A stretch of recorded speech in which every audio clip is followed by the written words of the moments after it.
Here's a story American schools almost never teach. Africans and Native Americans didn't meet for the first time during the slave era. Their relationship is centuries older and far more powerful than the textbooks say. Let me walk you through the real timeline of when Africans first met Native Americans, a story that starts over 500 years ago. The earliest recorded meeting between Africans and indigenous people in the Americas happened in the Caribbean, not the United States, and not in slavery the way people imagine.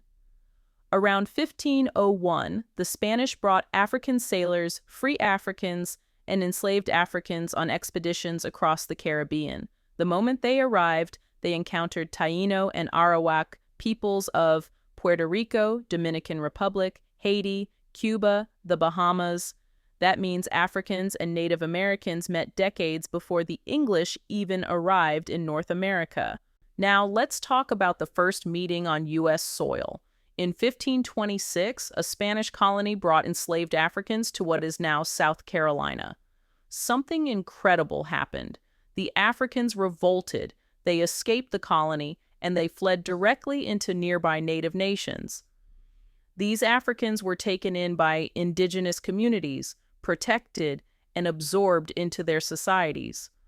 So the real first meeting in the U.S. wasn't conflict, it was an alliance. As colonization spread, Africans and Native Americans met again and again. In the Southeast, Africans interacted with Gwale, Timucua, Yamasee, Appalachee, Seminole ancestors.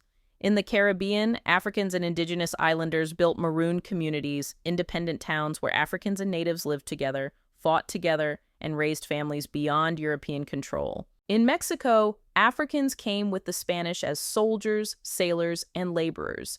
They interacted with Maya, Nahua, Mixtec, Zapotec. Some African communities even became political leaders, like Gaspar Yanga, who founded the first free black town in the Americas. Many people think Africans only arrived when the English brought the first enslaved Africans to Virginia in 1619. But the truth is, by the time 1619 arrived, Africans and natives had already been meeting, trading, rebelling, and forming families for over 100 years. In the American Southeast, something powerful happened. Africans and Native Americans built shared communities. Escaped Africans joined tribes like Seminole, Creek, Cherokee, Choctaw, Chickasaw. These alliances created new cultures, including Black Seminoles, Black Creeks, Cherokee freedmen, Muskogee freedmen. These were not small groups. They were nations within nations. They fought colonization. They protected one another. They resisted slavery together. There's also a long-standing question. Did Africans meet Native Americans before Columbus? Some evidence, unlike African plants found in pre-Columbian sites, old boat-building similarities, and West African ocean expeditions, suggests it might have happened. But since historians don't all agree, the official starting point stays in the 1500s, even though the possibility is real. So, what's the truth? Africans and Native Americans met 1501 to 1503 in the Caribbean, 1526 on U.S. soil, repeatedly through the 1500s and 1600s, and formed powerful blended communities for centuries.